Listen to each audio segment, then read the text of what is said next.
एक सुंदर कविता. मीही प्रेम केलं होतं एका सुंदर तरुणीवर. कधीतरी मीही घायाळ झालो होतो. भर उन्हात सुद्धा प्रेमाच्या पावसात मीही चिंब झालो होतो.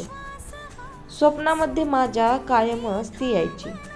वाटा दिसायच्या, फक्त दिशाच हरवून जायची. तिला पाहण्यासाठी काय काय करायचो, ती दिसल्याशिवाय घरीच नाही जायचो. एक एक दिवस करत काही वर्ष लोटून गेली.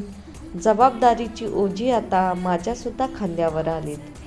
परिस्थिती बदलण्यासाठी गाव सोडून शहरात आलो. हजारोच्या गर्दीत सुद्धा मी मात्र एकटा झालो.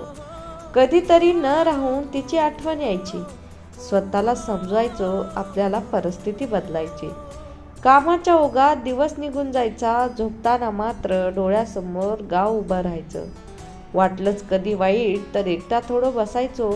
स्वतःच्याच हातानं डोळे पुसायचो. एक दिवस मित्राचा फोन आला.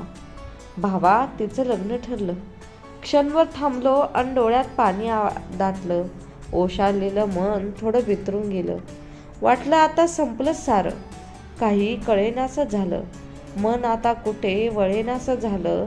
नंतर वाटलं तिची तरी काय चूक, तीही माझ्यासारखीच बेहाल. माझ्यासारखाच तिचाही गेला पडद्याआड भूतकाळ. आता मात्र मी नव्यानं सुरुवात करतो आहे.